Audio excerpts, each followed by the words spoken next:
इंदसदवंदियाणं तिहुवणैदमधुरविसदवकाणं अन्तातीदगुणाणं नमो जिनाणं जिदभवाणं।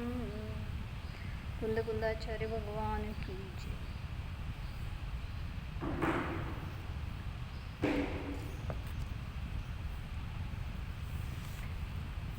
पंचास्तिकाय संग्रहामध्ये गाथा नंबर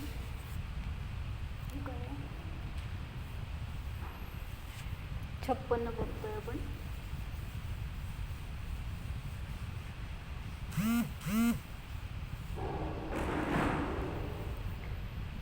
उदयेन वसमेण या खयेण दुहिं निस्सिदेहिं परिणामे जुत्ता ते जीवगुणा बहुसूयथे सुविथिन्नाम. औदैक, औक्षमिक, क्षायिक, क्षायक्षमिक आणि पारिणामिक अशा प्रकारे जीवाचे 5 भाव आहेत, जे अनेक शास्त्रामध्ये अनेक प्रकारांनी वर्णन केलेलं आहे. औदैक भावाचे 21 भेद आहेत. त्यातलं जे लेशारूप औदैक भाव आहेत त्याचं वर्णन बघतोय. लेशा म्हणजे जे काय कषायांचा उदय चालू आहे आणि त्याच्याबरोबर योगाची जी काय प्रवृत्ती मिक्स झाली त्याच्यामध्ये, त्याला म्हणलं लेशा. मग हे कर्माचं कार्य नाही आहे तर जीवाचे परिणाम आहेत. त्यामुळं कशा प्रकारची लेशा आहे तशा प्रकारचा आपल्याला आसर्वाणी बंध चालू असतो. अशुभ लेशा असेल तर अशुभ गतीला जाणार, अशुभ आसर्व बंध होणार, आणि जर शुभ लेशा असतील तर त्या प्रकारच्या कर्मांचा बंध होणार. नीललेशा म्हणजे काय हे बघत होतो. कृष्णलेशेमधला जीव काय करतोय, ते 6 मनुष्य जे की झाडावर चढले होते, आंबे खायचे होते त्यांना.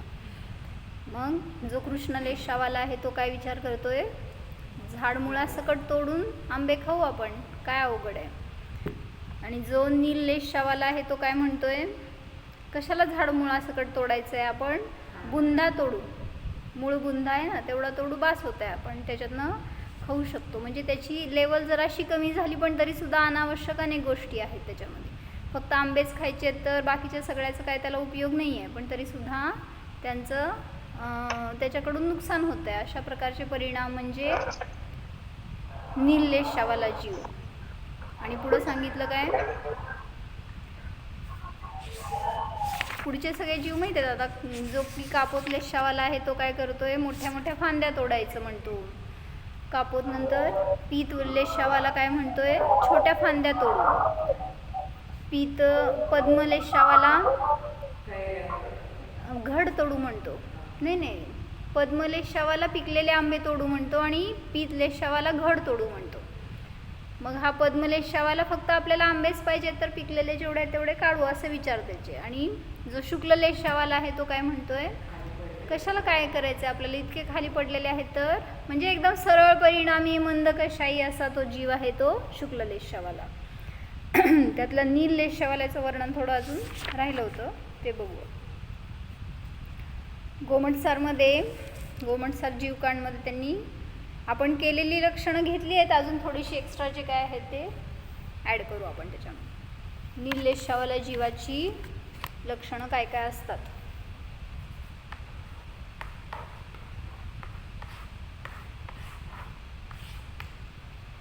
काय काय बघितली होती, महामानी महास्तब्धो कृत्याकृत्य विचारकः महामूर्छो महारंभो नीललेशा निगद्यतः.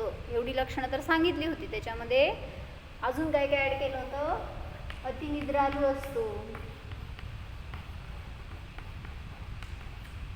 म्हणजे हे गोमटसारच्या अपेक्षेने काय घेतलेत ते सांगालेत. परवचनामध्ये अतिदक्ष असतो.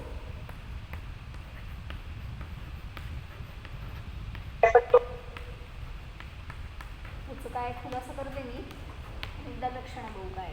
परवचनामध्ये अतिदक्ष असतो. पुढं सांगितलं परिग्रह संग्रहाधिकामध्ये तीव्र लालसायुक्त असतो. परिग्रह संग्रहात संचयात तीव्र लालसा असते.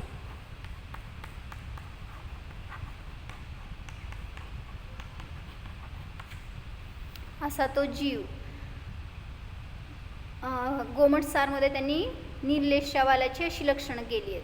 मग त्याच्यामध्ये परवचनामध्ये अतिदक्ष असतो म्हणजे काय, तर पराला स्वतःकडे आकर्षित करणारा असतो, आपल्या वचन चातुर्याने आपल्या पक्षात घेणारा असतो. परवचनामध्ये म्हणजे आपल्या वचनशैलीने वगैरे पराला आपल्या पक्षामध्ये घेतो, आपल्या मतानुसार इतरांना परिणाम होण्याचं सामर्थ्य त्याच्यामध्ये असा तो नीललेशावाला जीव. म्हणून म्हटलं त्याला परवचनामध्ये अतिदक्ष असतो. तिलोयपण्णतीच्या अपेक्षेने असंच घेतलं. आता विषयासक्त असतो, इथं जे घेतलं ना तीव्र लालसा, ह्याच्यामध्येच अंतर्भूत होणार. विषयासक्त जीव असतो. आणि सांगितलं मतिहीन असतो किंवा मंद म्हणा. जसं कृष्णलेशामध्ये सांगितलं होतं ना मंद बुद्धिवाला असतो वगैरे, तर इथं सुद्धा हा जीव अशुभलेशवाला असणार, जो कोणी मंद असणार तो. का वहिनी आहे का आपलं? तर मंद असतो, आळशी असतो, मानी असतो, हे सगळं घेतलं होतं आपण. विवेकरहित असतो म्हणजे कृत्याचा विवेक नसतो, म्हणजेच विवेकरहित आहे. अतिगृद्धता असते, अतिमान कषाय असतो, अनृत भाषण करतो. म्हणजे अनृत म्हणजे खोटं बोलतो. लोभाने आंधळा होतो.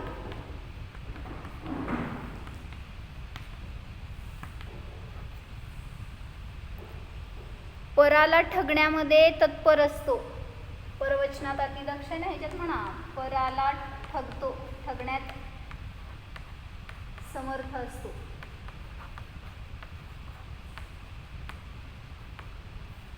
त्याच्यामध्ये त्याचं चातुर्य असतं. परत म्हटलं की भित्रा असतो स्वभावाने.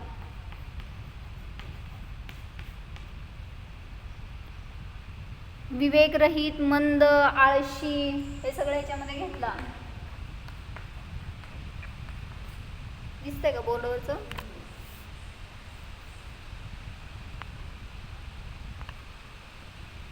वही पेन घेऊन बसा ज्यांच्याकडं नाही आहे त्यांनी, कारण तुम्ही सगळी पुस्तकं कुठून काढणार नाही आणि वाचणार नाही, माहिती आहे मला.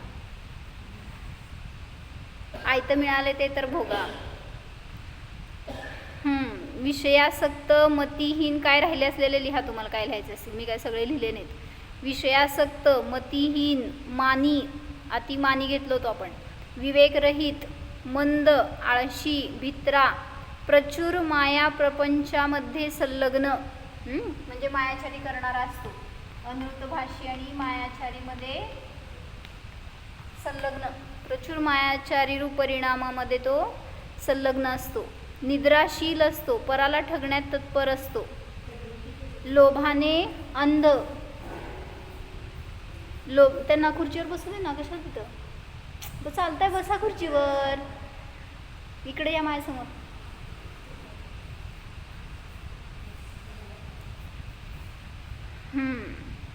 निद्राशील, पराला ठगण्यामध्ये तत्पर, लोभाने अंध असतो, आहारादी संज्ञांमध्ये अति आसक्त असतो. काय म्हणलं? दिसतंय का तुम्हाला बोर्डवर? दिसणार?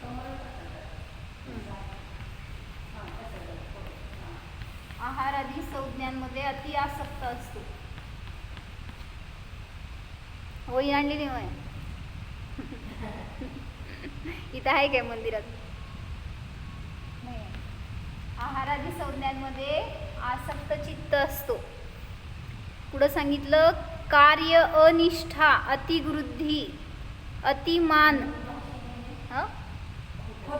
अनृत म्हणजे खोटं, असत्य, अनृतचा अर्थ.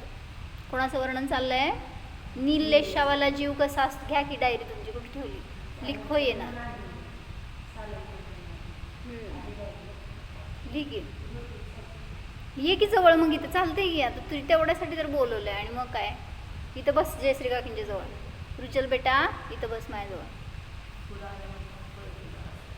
माझ्यासाठीच सांगाले तसं कळतं मग ते. मला पण कोणतरी लागतंय समोर. तर नीललेश 6 लेश्या आहेत, माहिती आहेत कुठले? कृष्ण, नील, कापोत, पीत, पद्म आणि शुक्ल. त्यातले 3 लेश्या पहिल्या अशुभ असतात, कृष्ण, नील आणि कापोत. लेश्या म्हणजे काय? कषाययुक्त आपले मन वचन कायाची प्रवृत्ती, त्याला म्हणायचं लेशा. म्हणजे काय लेशा म्हणजे भाव असणं सांगा. कषाय म्हणजे आपण क्रोधमान मायालोभ म्हणतो ते कषाय झाले. लेशा म्हणजे काय, त्यापूर्वक जे काय तुम्ही मनवचन कायमध्ये करताय ना, तर त्याला म्हणायचं लेशा. थोडक्यात असं लय फरक नाही करायचा आहे, पण तरी सुद्धा त्यांनी केलं आहे आता वेगळी. हां, क्रोध कसं करता हो तुम्ही, बिना योगाची करतो का? मग आलं का नाही मनवचन काय, मनवचन काय आलं नाही का त्याच्यात? पण तरी त्यांनी मार्गणा वेगळ्या वेगळ्या केल्या. कशात अनुरंजित म्हटलेत की, पण तरी मला म्हणायचं होतं कषायामध्ये सुद्धा मनवचन कायाची प्रवृत्ती आहेच.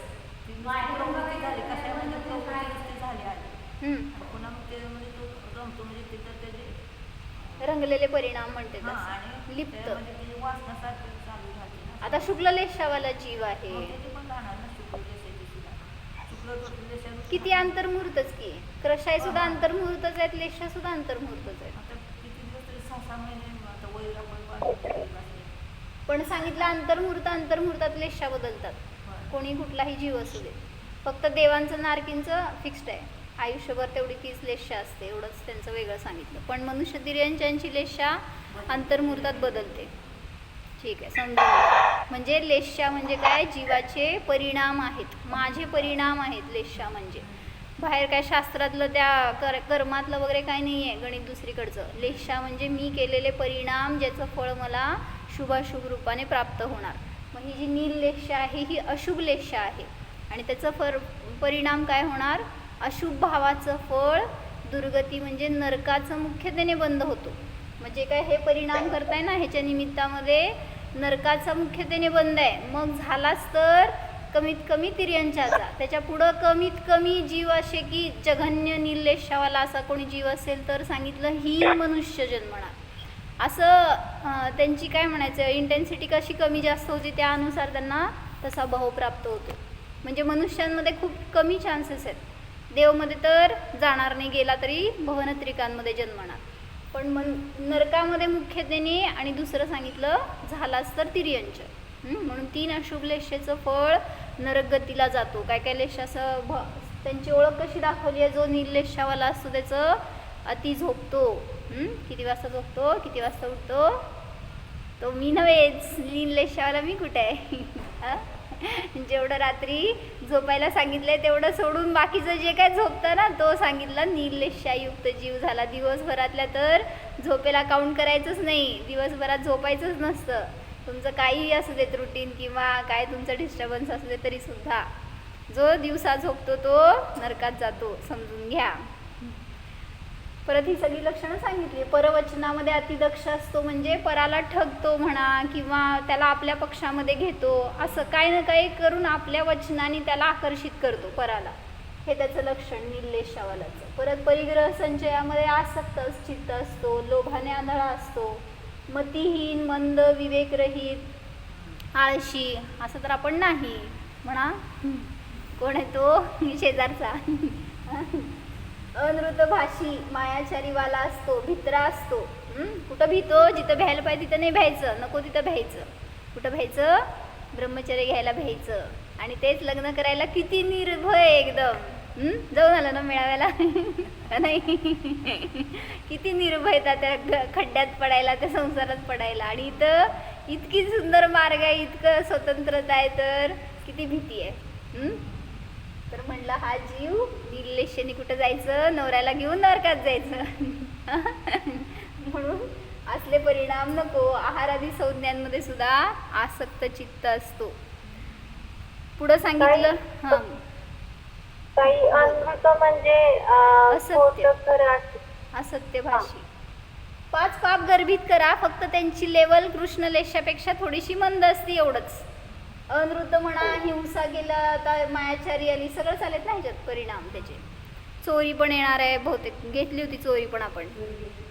त्यामुळे सगळे 5 पापरूप प्रवृत्ती असते, फक्त कृष्णलेशावाल्यापेक्षा थोडंसं काय म्हणायचं त्याची फ्रिक्वेन्सी म्हणा, त्याचं जरासं स्ट्रेंथ कमी असते, एवढंच. तर पुढं सांगितलं की स्वतःला पूज्य मानतो आणि दुसऱ्याकडून पूजवून घेतो. म्हणजे काय सांगा एक्सप्लेनेशन? हां, माझ्यासारखं कोण काय बनवतच नाही. हां, म्हणजे नाहीतर कळत न कळत आपण दुसऱ्याचं अपमान करतो ना, त्यात पण आपला मान कशाय पुष्ट होत असतो. कसं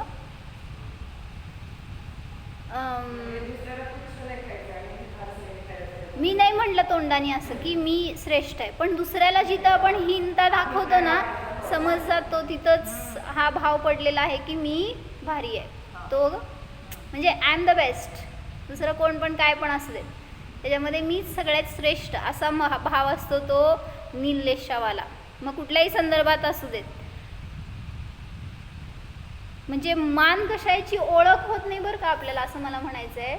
आपल्याला असं वाटत नाही की मी मान कशाही करतोय, सहज सहज करत असतो बरं का. कसं एक उदाहरण सांगा बघू, सगळ्यांचे मान काढू बाहेर. कशा प्रकारचं हे होय, हे येतच होतं मला कुठं नवीन आहे, हे माहीतच होतं मला. काय झालं, हे कुठं नवीन आहे काय? हां, मग तेच की असं कुठं लावतो आपण, असं वाटत नाही आपल्याला मी मान करतोय. हां, तुमची साडी छान आहे बरं का असं म्हणल्यावर मीच आणली आहे, इतकी कष्ट केली, इतकी सिलेक्शन केलं, म्हणले मलाच भारी मिळाली, ते बाकीच्यांना मिळाले. हां, बरोबर आहे. पर्यायामध्ये जिथं अडकलो ना, तोच मान कशाय आहे. जो स्वभावाला जाणतोय, स्वभावाची ज्याला ओळख आहे त्याला मान राहणारच नाही ना. म्हणजे इतकं त्यांनी निर्विकल्प दाखवलंय त्या मुनिराजांना तर एक एक गोष्टींमध्ये की कुठलं काय क्रोध नाही, मान नाही, माया नाही, लोभ नाही, असे त्यांचे परिणाम सरळतेने. कोण येऊन तुम्हाला काय म्हणू दे, मी लय भारी वगैरे मुनींच्या समोर, मुनी काय म्हणणार? हां, न तुमच्याबद्दल त्यांना रागद्वेष, न स्वतःबद्दल काय मी श्रेष्ठ वगैरे असा भाव. तसे परिणाम सरळतेचे आपल्यामध्ये यायला पाहिजे. तर तिथं जरासं सावधानता येईल. म्हणून आपल्या मान कशाला शोधायला पाहिजे, आपण करतोय का आणि करतोय तर कुठं होतोय मान आपल्याकडून, तर त्याचा नाश होणार. नाहीतर करतो का नाही मान आपण, कुठं करतो सांग? कोण सांगणार आहे? मी नाहीच. तो मी नाहीच. कुठं करतो मान? कसा करतो? घर तुम्ही फार छान स्वच्छ ठेवलंय बरं का आणि मस्त सजवलंय, लगेच बाई फुगलेली असती. म्हणजे झाला का नाही मान तिथं. अनेक अशा क्षुल्लक क्षुल्लक गोष्टीमध्ये नको आहे असे परिणाम आपल्याला. त्याचं परिणाम त्याच्यात चालू आहे एवढं विचार व्हायला पाहिजे. तर तिथं मान होणार नाही. आम्हानी म्हणलं छान म्हणलं बरं का, तू छान केलं बरं का, लगेच किती आपण. परवा मी धरले पाय, हो मला कुठलं जमतंय तसलं, मला कधी धरू देत नाही. आणि त्यांची माळ झाली लवकर, मला आपलं म्हणले छान धरली, मी असं म्हणजे कधी शाबासकी देणार नाहीत त्या. आणि माझं तर कधी पटतच नाही आम्हाला ते धरलेलं. पण असं म्हणल्यावर आपल्याला एक मग त्याच्यात मान नको आहे व्हायला फक्त. तर असं कुठंतरी मान होतो आपल्याला. हां, बरोबर आहे. स्तुतीमध्ये हुरळलो तरी मान झाला आणि दुसऱ्यांनी केलेलं काय अपमानामध्ये पण आपण खचित झालो तरी तो मानच झाला. म्हणजे जो अज्ञानी असतो ना, त्याचा मान केला, त्याला मान दिला तरी तो त्रस्त आणि त्याला नाही दिला तरी त्रस्त असतो. म्हणजे काय कळलं? अभिमानी जीव असतो ना जो, त्याचा तुम्ही आदर केला तरी त्याला वाईट वाटतंय. आणि हां, मी उदाहरण काय दिलं होते परवा ह्याच्यासाठी. आता तू मेळाव्यात गेली होती ना, तर तिथे समज तुला काय केलं लोकांनी, ही खूप धर्म करते बरं का, असं ओळख करून दिली तर राम राम जावा पुढं म्हणते. म्हणजे तिथं अभिमान वाटायला पाहिजे होतं का वाईट वाटायला पाहिजे होतं? असं झालं बरं का एकांचं सोलापूरमध्ये की एक मुलगी होती आणि तिला थांबा एक मिनटं माझ्यासमोर, आणि तिला स्थळं यायची तर तिची इंट्रोडक्शन असंच व्हायचं कोणाकडनं विचारल्यावर वगैरे, ती खूप धर्म करते बरं का, तिला रात्री भोजन नाही, तिला बाहेरचं काय खात पीत नाही, अशी ओळख करून दिल्यावर अनेक स्थळं गेली तिची. म्हणले एवढी धार्मिक पोरगी आम्हाला नको.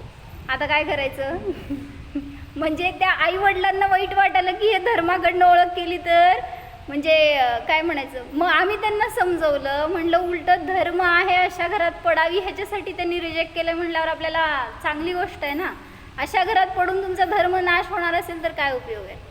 आणि मग जे मिळालं ना, घर आता तिला सगळं तिला पाहिजे तसं मिळालं, म्हणजे जेवढं दृढ राहतो ना तेवढं त्याचं अनुकूलतेचं फळ मिळतं.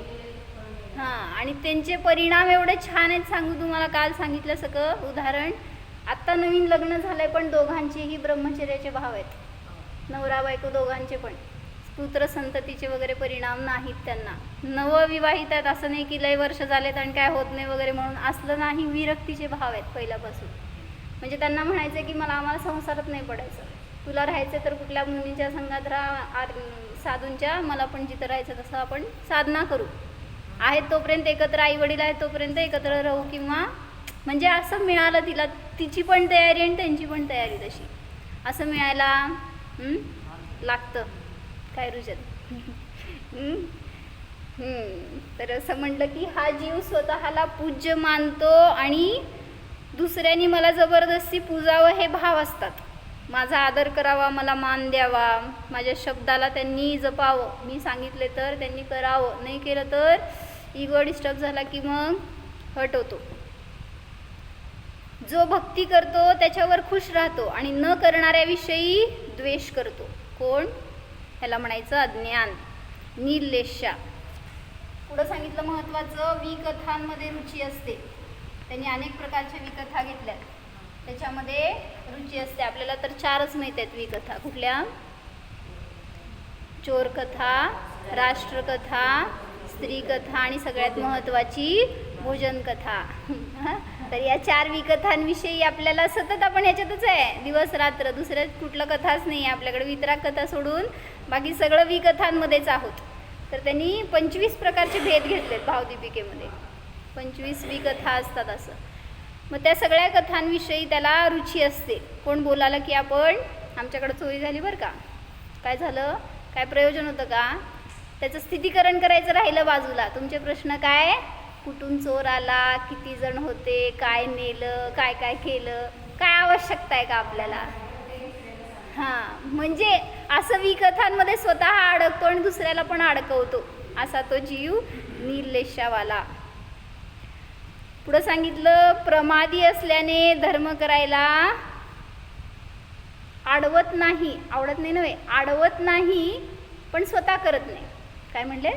प्रमादी असतो, स्वतः नाही करणार, दुसऱ्याला अडवणार नाही. तुम्हाला करायचं आहे ना करा, उपास करायचे आहेत ना करा, मी नाही करणार. हां, चांगला नाही आहे. स्वतः प्रवृत्ती करणार नाही तसं तो.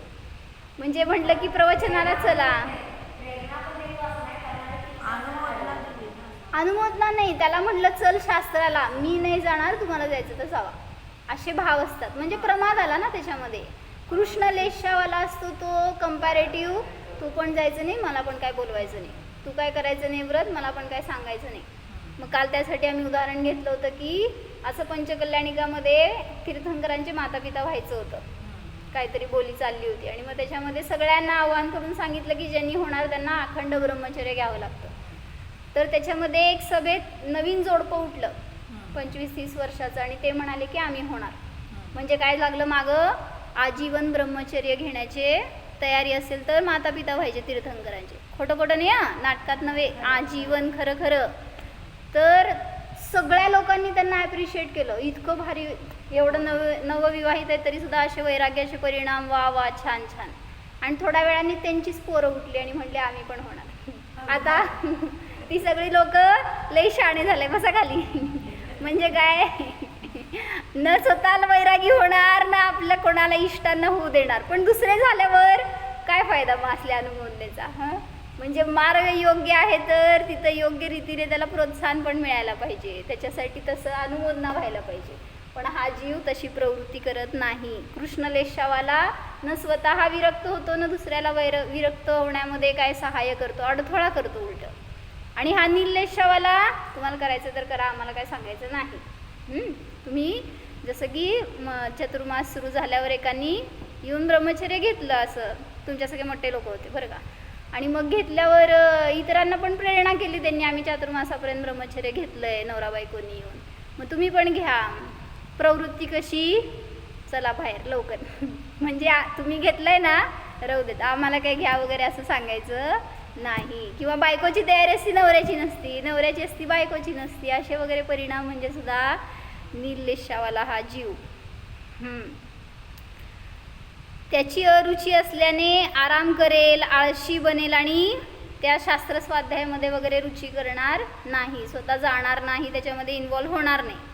काय म्हणणार धर्म कर म्हटलं तर, आज करे सो कल कर, कल करे सो परसो, इतनी भी क्या जल्दी है, अभी तो जीना बरसो. अजून आपल्याला किती वर्षोनवर्ष जगायचं आहे, आता का इतकी घाई आहे. धर्म कब करना चाहिए, बचपन में नहीं. कोण म्हणलं ते? बचपन में करायचं असतो का धर्म? बचपनवाले येतच नाही तिथं मग. तर असा तो जीव निर्लेशावाला. आत्मकल्याण आता नाही, अजून भरपूर जीवन आहे, त्यामुळे प्रमादाने नंतर करतो म्हणतो आणि ज्ञानावरण कर्म बांधतो. एवढ्या परिणामाने सुद्धा सांगितलं ज्ञानावरणाचा बंद होतो आणि मग त्यामुळं ज्ञान घटत जातं. जसं काल सांगितलं होतं आपण, ज्ञान कुठल्या कारणाने नष्ट होतं? 4 कारणं सांगितली होती संध्याकाळी. सांगा काका. कषायाने ज्ञान नष्ट होतं म्हणजे काय? घटतं. काहीतरी तुम्हाला पाठ असेल, काहीतरी पूजा वगैरे असं येत असेल तर त्या ज्ञानामध्ये पण हीनता होते. कशाने? 4 कारणं सांगितली त्याची. लिखो हा. पहिले बताया ज्ञान नष्ट का होतं? कषायाने. कषायाची तीव्रता असताना म्हणजेच हीन होतं म्हणायचंच, नष्ट होतं. आठवत नाही. तेच की मग तिथं ज्ञानावरणाचा उदय आला. जे केलेले आपले असे कषायाचे परिणाम आहे, लगेच येईल असं नाही हो, कधी पण येईल, पण कषायाच्या तीव्रतेचं फळ ज्ञान घटतं असं सांगायचं. नाही नाही तसं नाही, कधी पण मिळेल त्याचं फळ, कधी उदयाला येईल तेव्हा. कषायाच्या तीव्रतेने ज्ञान घटतं. तुम्ही तीव्र कषाय करायला तर समजत नाही समोर कोण आहे आणि कोण नाही आपल्याला, तरी त्यावेळी सुद्धा त्याचं फळ दिसून येऊ शकतं. दुसरं सांगितलं काय? शरीरात पीडा असताना म्हणजे काय? रोगी आहे आणि खूप आकुलता व्हायला लागली, त्याच्या निमित्तात तर ज्ञानाचा उपयोग किती विशुद्ध राहणार, आणि त्या अशुद्धीमुळं सुद्धा सांगितलं काय? ज्ञान घटतं. सांगाय काय? आणि दुसरं काय? तू इथं नाही आहे म्हणूनच तुला पकडले. असं झालं तरी ज्ञान घटतं बरं का.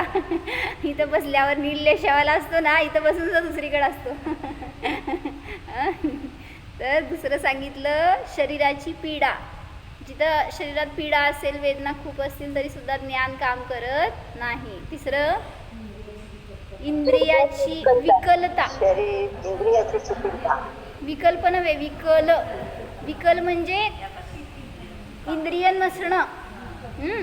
आंधळा असेल, बहिरा असेल तर त्या रूपाचं ज्ञान त्याला होत नाही, त्या इंद्रियांच्या द्वारे होणारं ज्ञान होत नाही, म्हणजेच ज्ञान घटत जातं म्हणायचं आहे. म्हणून म्हटलं इंद्रियाची शिथिलता म्हणा किंवा विकलता, इंद्रिय नसणं किंवा इंद्रियाची शक्ती कमी होणं, त्याच्या निमित्तात सुद्धा ज्ञान घटत जातं. फॉर एक्झाम्पल काहीतरी रोग झाला आहे किंवा वृद्ध झाला आहे तर त्याची इंद्रिय शिथिल होत जातात.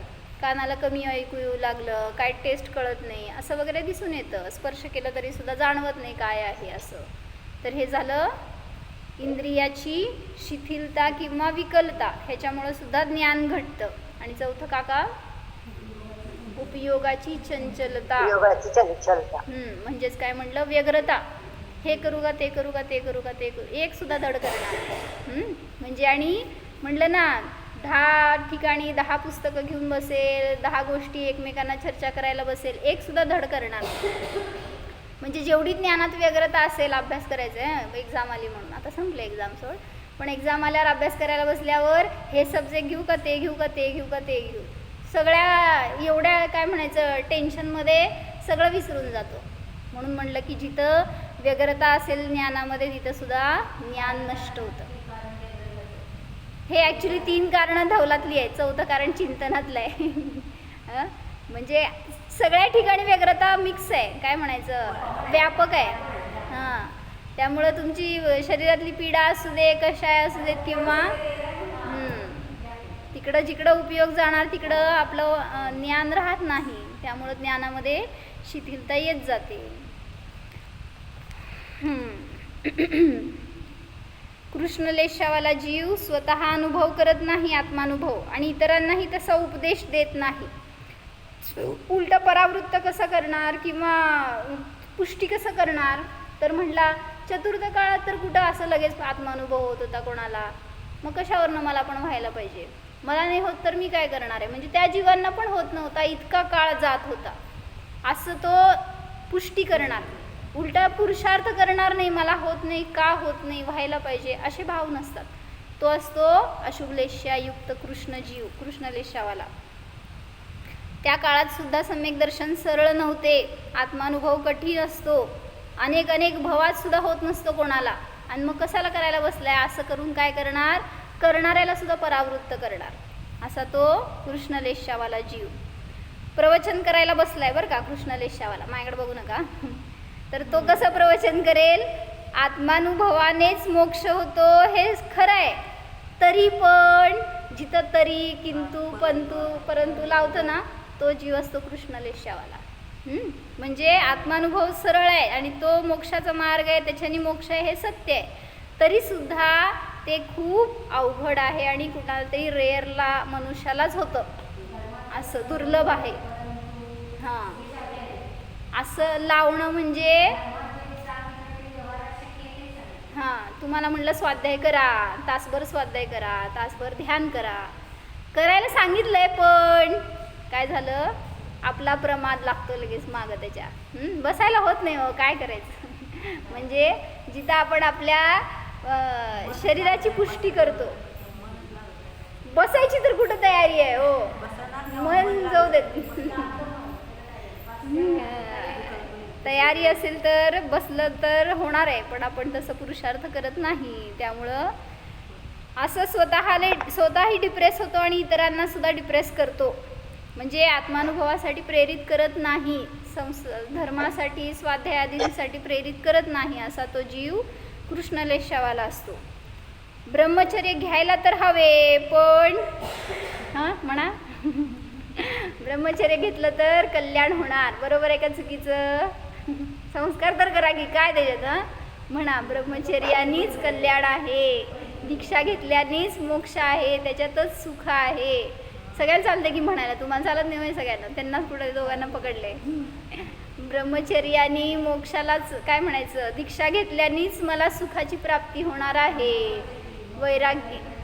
हां, आत्मकल्याणच करो, मोक्षाला जाओ, मुनी दीक्षा घेओ, हे सगळं सांगितलेलं सत्यच आहे. तरी पण असं म्हणणार तर दुसऱ्या घरातले तुम्ही आणि आम्हा दुसऱ्या घरातले, म्हणजे त्यांचा मार्ग दुसरा आणि तुमचा दुसरा.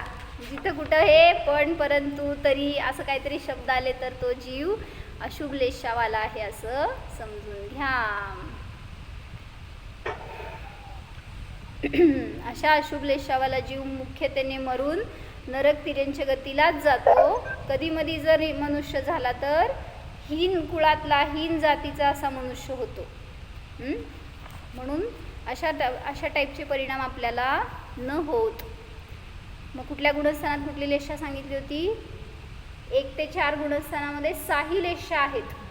मग तिथे त्यांनी एक प्रश्न विचारला की सम्यक दृष्टी जीव आहे आणि कृष्णलेशावाला ओळख सांगा. मिथ्यादृष्टी कृष्णलेशावाला सांगितलं, धर्म करणार नाही आणि करू देणार नाही. सम्यक दृष्टी जीव, बरं ठीक आहे. नाही हे कसं लावायचं त्याच्यामध्ये, असं विचारलं की धर्म करणार नाही आणि करू देणार नाही हे लक्षण चतुर्थ गुणस्थानावाल्यामध्ये कसं घटवणार. तो सम्यक दृष्टी आहे, स्वतः त्याला आत्मानुभव झालेला आहे आणि त्यात कशी कृष्णलेशा. मग तर दुसऱ्याला परावृत्त करणार नाही. म्हणजे हे लक्षण मिथ्यादृष्टीमध्ये जातं, कृष्णलेशा सहित असणारा मिथ्यादृष्टी. पण जो सम्यक दृष्टी जीव आहे तो स्वाध्याय, धर्म, मंदिर, पूजा वगैरे पासून तोडणार नाही, स्वतः तुटणार नाही, दुसऱ्याला तोडणार नाही. धर्म करेल पण सम्यक्त्वाच्या पुढं पुरुषार्थ करणार नाही. म्हणजे चतुर्थ गुणस्थानामध्ये अविरत सम्यक दृष्टी आहे ना, त्यामुळं तो पुढचा पुरुषार्थ करणार नाही. हां, मग कसं काय पुढं जाणार तो. नाही तसं नाही तसं नाही तसं नाही. हां हां, असे परिणाम होत नाहीत. मग चतुर्थ गुणस्थानवाला वर चढणार की नाही? मग कसं चढणार? मग कसं चढणार? बदलली एवढं लावायचं तिथं. जिथं त्याची कृष्णलेषा असणार तिथं त्याला हे भाव झाले. म्हणजे मला काय संयम वगैरे घ्यायला सांगू नका, सम्यक दर्शनापर्यंत थांबेल, त्याच्या पुढचा पुरुषार्थ तो करणार नाही, असं जेव्हा त्याची परिणती असते त्यावेळेस तो कृष्णलेषात असतो. अंतर्मुहूर्त आणि लेषा बदलते की पुरुषार्थ करू शकतो. असं अंतर्मुहूर्तात आपले सुद्धा भाव बदलत असतात. म्हणून ज्या भावनेत वाटलं ना मला ब्रह्मचर्य घ्यायचं आहे, लगेच घेऊन टाकायचं असतं. मागं पुढं बघायचं नाही, असं मी केलं आणि तर निर्णय होतो, नाही तर होत नाही. लग्न करा वाटलं ना लगेच करायचं, मग नाही तर लग्न पण होत नसते लवकर. म्हणून सांगितलं धर्म करताना लय विचार करतो आणि संसार करताना अविचारी होतो. कुठलीही संसारातली क्रिया असेल, कशाय असेल, तिथं कसं लगेच करतो, पण धर्म करताना 10 वेळा विचार करतो. जिथं की उलटं सुखाचा मार्ग आहे तिथं तुम्ही पडलात तरी सुद्धा नियमाने कल्याण होणार आहे, पण तसं वाटत नाही. चुकून पडलं तरी कल्याण होणार आहे.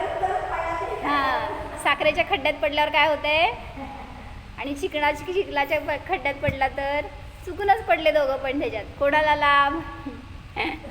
ते म्हणला ना, ते कोण होते दोघं जण, बिरबल आणि बादशाह.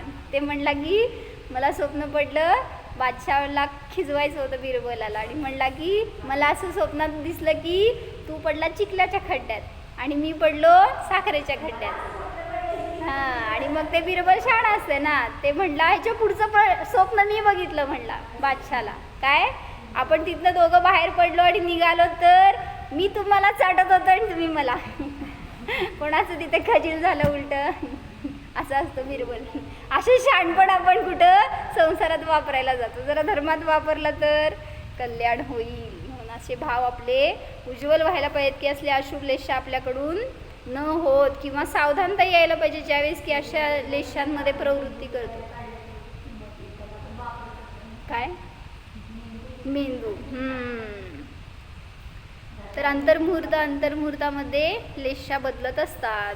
चतुर्थ गुणस्थानवरती कृष्णलेषावाला मंदिरात जातच नाही असं नाही, धर्म करतच नाही असं नाही, सगळं करतोय आणि दुसऱ्याला अडवतोय असं पण नाही. फक्त त्याला पुढचा पुरुषार्थ होत नाही जोपर्यंत तो या अशुभ लेषांमध्ये असतो तोपर्यंत.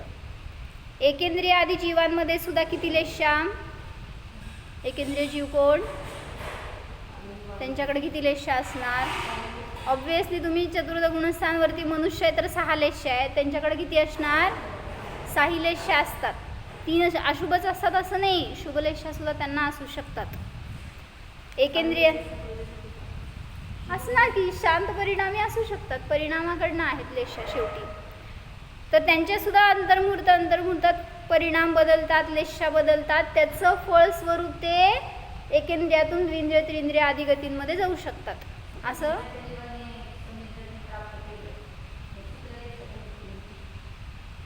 शुभलेशांमध्ये तर आला, कारण संयम अंगीकार केला, अनुव्रत घेतली, त्याच्या निमित्तामध्ये शुभलेशांमध्ये आला असं तर म्हटलं जाणार. आणि कषायाच्या मंदतेनुसार विकलत्रयामध्ये एकेंद्रियातून विकलत्रयात जन्म होतो, विकलत्रयातून पंचेंद्रियात होतो. हे सगळं फळ अंतर्मुहूर्तामध्ये बदलणाऱ्या लेशांचं असं आहे. म्हणून आपला बदलणारा उपयोग कुठं लावायचा आहे? अशुभाकडून शुभात आणि शुभातून शुद्धात जाण्यासाठी आपला प्रवास असावा. नाहीतर आपण सारखा अशुभातून अशुभात असंच प्रवास आहे आपला. म्हणजे घरातून घरातच, कुठल्या फलटणच्या घरातून अकलूजच्या घरात, अकलूजच्या घरातून पंढरपूरच्या घरात. घरात गेल्यावर कुठली लेशा असती आणि इथं आल्यावर कुठली लेशा? इथं भाव असं उज्ज्वल होतात का नाही? आपल्याला असं सानिध्य मिळालं, छान वाटतं. काय मम्मी घरातच असतं म्हणल्यावर कुठली लेशा? मोहात राहिल्यावर कशाही होतो, काहीतरी आसक्ती होते, मोही होतो. अशुभ लेशामध्येच आयुष्य चाललं आहे. म्हणून सारखं बाहेर पडायचे, परिणाम करायचे आणि तसा पुरुषार्थ करायचा तर मिळणार धर्म. नाही तर हां, मग काय ते अशुभाच्या पुढं काय असते का कुणाला बघायला पाहिजे?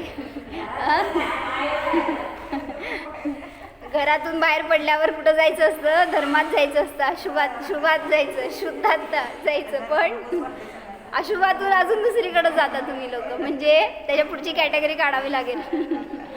असे परिणाम व्हायला नको. हो,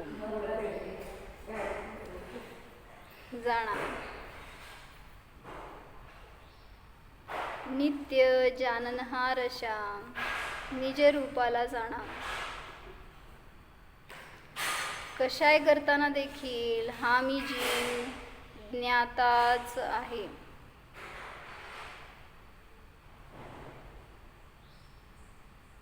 निष्कषाय आहे, निर्योग स्वरूप आहे.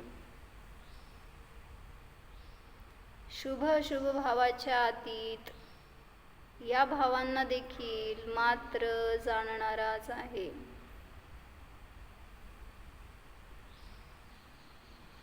न्यायकोहम जीवोहम. ओम विसर्जन. नमो हरिहंताणं.